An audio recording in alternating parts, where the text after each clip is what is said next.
স্বাগত জানাচ্ছি আজকের আলোচনায়। পৃথিবীর বিভিন্ন প্রান্ত থেকে যারা শুনছেন তাদেরকে একটি নিউজ দিব।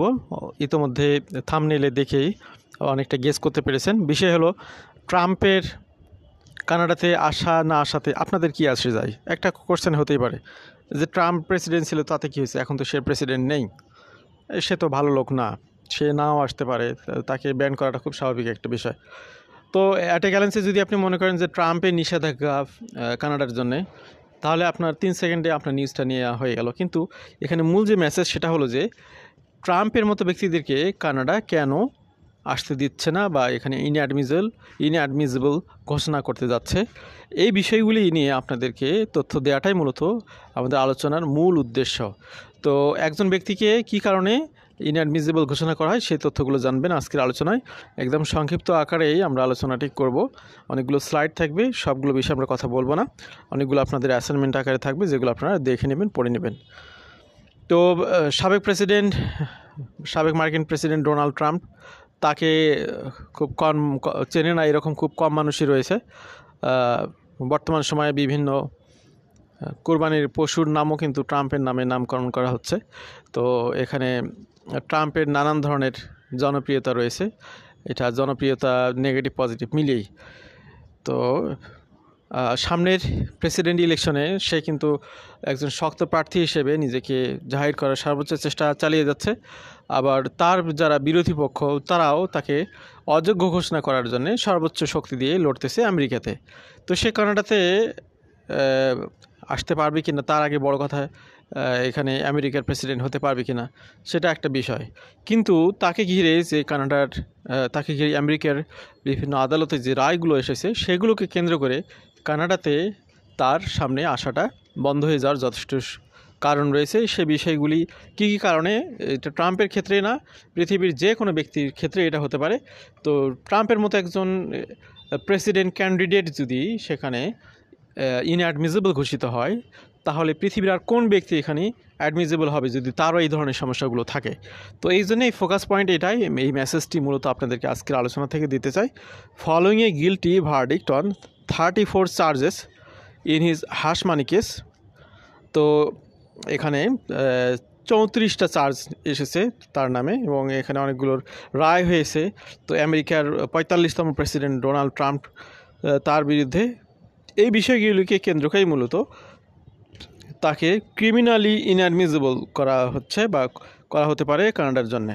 Trump case provides a prominent example that can be used to better understand how inadmissibility is determined for and can be overcome by those wishing to enter Canada. তো এখানে যে গ্রাউন্ডে কানাডাতে ইনঅ্যাডমিসিবিলিটি ঘোষণা করা হয় এবং সেগুলিকে ওভারকাম কিভাবে করা যায়, সেই ওভারকামের বিষয়গুলো এখানে রয়েছে আলোচনার মধ্যে। শুরুতে আমরা এসে যাই ক্রিমিনাল ইনঅ্যাডমিসিবিলিটি বিষয়টা কী। এটা হচ্ছে একদম কমন একটি বিষয়, যে কোনো ব্যক্তির জন্যেই, কানাডার যারা আসতে চান তাদের সবার জন্যেই এখানে এই বিষয়টি বিবেচ্য বিষয় এবং কারোর মধ্যে যদি এই গুণগুলো থাকে তাহলে তারা সবাই ইনঅ্যাডমিসেবল হিসেবে বিবেচিত হবেন। তো সেই ব্যাড গুণগুলো কি এখানে সেটা আপনারা দেখতে পাচ্ছেন।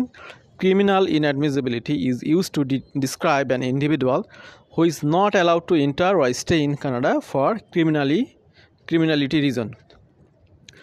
If an individual has committed an offense outside Canada, they could be denied entry. তো এখানে কোনো ব্যক্তি কানাডার বাইরেও যদি এই ধরনের অকারেন্সগুলো ঘটিয়ে থাকে, সেটা যদি কানাডা গভর্নমেন্ট জানতে পারে, তাহলে তাকে তার অ্যাডমিশনটাকেও কানাডা গভর্নমেন্ট ডিনাই করতে পারে।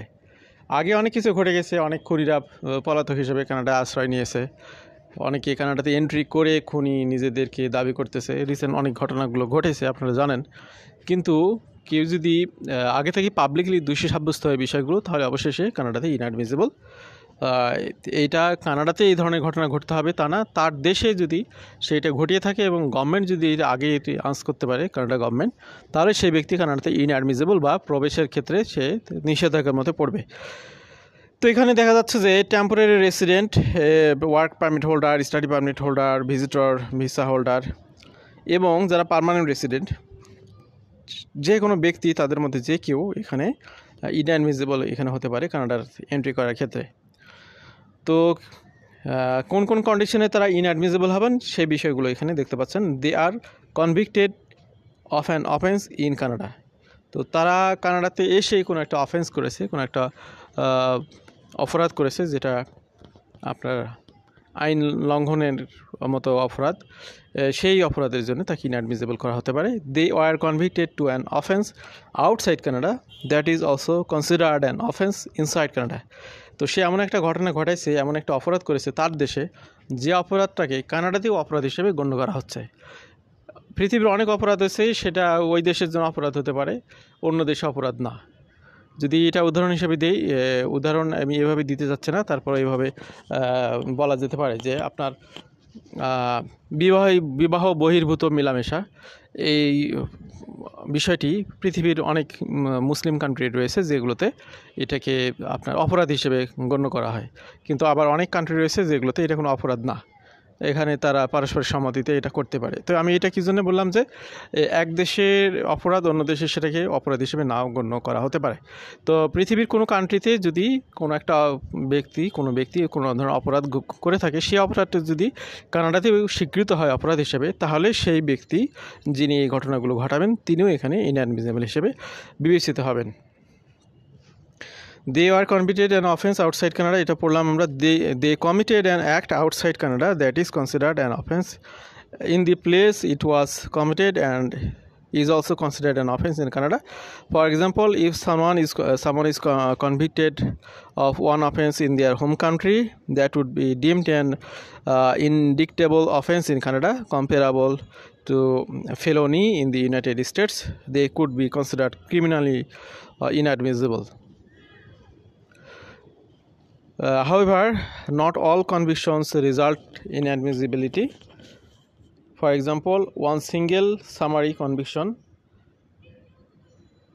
outside Canada would not make that person criminally inadmissible to enter Canada. যে বিষয়টা আমি একটু খোলাসা করেছি একটু আগে, সেটাই এখানে আরও একটু ইংলিশে বলা আছে। তো যাই হোক, অফেন্সের বিষয়গুলো আমরা ক্লিয়ার করলাম যে কোনটাকে এখানে অফেন্স হিসেবে কানাডা কাউন্ট করবে, বাইরের অর্থাৎ কানাডার বাইরে কোন অফেন্সগুলোকে কাউন্ট করবে সেটা এখানে আপনারা ক্লিয়ার হলেন যে যেই অফেন্সগুলো কানাডাতেও অফেন্স হিসেবে আইডেন্টিফাইড হবে সেগুলোকে কানাডা গুরুত্ব দিয়ে সেই ধরনের ব্যক্তিদেরকে প্রোটেকশন দিবে না, অবশ্যই তাদেরকে প্রোটেক্ট করবে, তাদেরকে বাধা দিবে। তো এখানে ট্রাম্পের বিষয় যেহেতু এসেছে, আমরা ট্রাম্পের কাছে আবার ফিরে আসলাম। What can Donald Trump case teach us about criminally inadmissibility. তো ডোনাল্ড ট্রাম্পের এই ঘটনা থেকে আমরা কী শিক্ষা নিতে পারি সেটা আমরা একটু দেখি।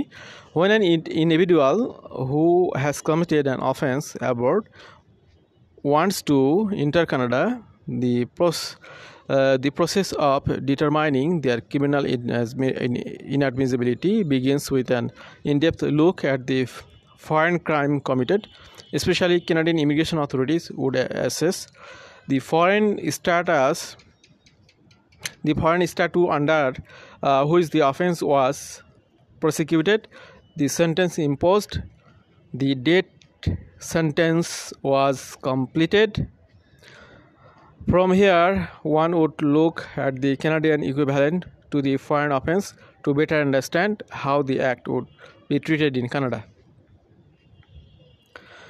How do Donald Trump's charges impact his inadmissibility to Canada? Beyond doing an equivalency analysis, Canadian immigration authorities would look into whether the foreign offense is classified as serious, non-serious in Canada. Crimes that hold maximum prison sentence of less than 10 years are considered non-serious crime. These are often non-violent crime like theft or fraud under 500 USD Canadian dollar. Contrastingly, serious crimes are punishable by prison sentence of 10 years or more. Then this crime involve bodily harm, physical damage, etc. Findings which within these stages are crucial to determining next step to overcome potential inadmissibility. Considering the falsification of business records charges brought against Trump and the large amount of money involved in these charges, it is likely that Trump's crime will be equated to serious criminality in Canada. তো এখানে কানাডার যে ল সেই অনুযায়ী ট্রাম্পের বিষয়ে কানাডার যে কনসার্ন সেটা হচ্ছে যে এখানে ফলসিফিকেশন অফ বিজনেস রেকর্ডস, তার বিজনেসের ব্যাপারে সে অনেক ফ্যাব্রিকেশন তথ্য দিয়েছে, অর্থাৎ ভুয়া তথ্য দিয়েছে, যেগুলো আইডেন্টিফাইড হয়েছে, যেগুলো ধরা খেয়েছে, ধরা পড়েছে এবং যেগুলোর কারণে তার বিরুদ্ধে চার্জ গঠন করা হয়েছে। তো এই বিষয়গুলো যেহেতু দিবালোকের মতো সত্য, এই জন্য এই বিষয়গুলো কানাডাতে সিরিয়াসলি দেখা হচ্ছে। এটা হচ্ছে সবচেয়ে বড় রিজন। তো এই চার্জের কারণে মূলত কানাডাতে ট্রাম্পকে ইনঅ্যাডমিসিবল ঘোষণা করা হবে। এখানে আরেকটা বিষয় সেটা হলো যে এখানে আপনার সিরিয়াস এবং নন সিরিয়াস বলে এখানে দুইটা রায়কে ক্লাসিফাই করা হয়েছে। যে সমস্ত ব্যক্তিরা 10 বছরের কম সময়ের জন্যে দণ্ডিত হবেন সেটাকে নন সিরিয়াস হিসেবে কাউন্ট করা হচ্ছে, এবং যেটা 10 বছরের বেশি সময়ের জন্য যে দণ্ডগুলো দেওয়া হবে সেখানে সিরিয়াস ক্রাইম হিসেবে কাউন্ট করা হচ্ছে। It is also important to note that discrepancy in processing fees for those with serious versus non-serious criminal offences. Generally, applications to overcome inadmissibility for non-serious criminal carry processing fee 229.77 CAD. In contrast, applications to overcome serious criminality carry processing fees 1,145.44.85 CAD. তো এখানে serious এবং নন serious যে criminality এটিকে overcome করার জন্য আবার সুযোগ রয়েছে, সেখানকার যে প্রসেসিং ফি সেটাও এখানে মেনশন করা হয়েছে। How can Donald Trump overcome his potential ইনঅ্যাডমিসিবিলিটি? তো ট্রাম্পের বিরুদ্ধে যে অভিযোগগুলো উঠতেছে, এই অভিযোগগুলো যদি শেষ পর্যন্ত ফাইনাল রায় এটি গড়ায়, তাহলে সে এটার জন্য শাস্তি ভোগ করবে। করার পর একটি সার্টেন পিরিয়ড পরে সে আবার এখান থেকে মুক্তির জন্য ইনঅ্যাডমিসিবিলিটির জন্য এখানে সুযোগ পাবে। কানাডাতে কিন্তু এই সুযোগগুলো রয়েছে। কোনো ব্যক্তি যদি দণ্ডিত হয় একটি সার্টেন পিরিয়ড পরে তাকে আবার সুযোগ দেওয়া হয় তাকে রিকভারি করার জন্যে। তার যদি রিকভারি হয়, দেখা গেলো একটা অফেন্স ঘটেছে, সে তার বিরুদ্ধে কোনো একটা দণ্ড বা রায় কার্যকরী হয়েছে, সে রায় সম্পন্ন হওয়ার 5 বছর পরে সে নতুন করে আবার আবেদন করার সুযোগ পায়, বা 10 বছর পরে, সেক্ষেত্রে তার জন্য আবার একটি আপনার লেটার ইস্যু করতে হয় কার পক্ষ থেকে, তার হয়ে কানাডার কোনো একজন অ্যাটর্নি বা যারা ইমিগ্রেশন লয়ার, তাদের মাধ্যমে এই বিষয়গুলো উত্থাপন করতে হয় যে তিনি আগে হয়তো একটা ঘটনা ঘটিয়েছেন, বর্তমানে তার মন মেজাজ বা তার আচরণগুলো ভালো, এবং গত পাস্ট 5 ইয়ার্সে তিনি এই ধরনের কোনো ঘটনা ঘটাননি। এই ধরনের বিষয়গুলো সামনে আনলে তখন কিন্তু এই অবস্থাগুলো থেকে রিকভারি পাওয়া যায়। তো এখানে আরও 2-1টা স্লাইড রয়েছে, এইগুলো পড়ছি না, ভিডিওটি শর্ট করতে চেয়েছিলাম, তারপর অনেক দীর্ঘ হয়ে গেছে। তো আপনারা যারা অতি আগ্রহী তারা এটা পড়ে নেবেন কষ্ট করে। তো আমি আলোচনার ইতি টানছি। ভালো থাকবেন সবাই। আল্লাহ হাফিজ। আসসালামু আলাইকুম।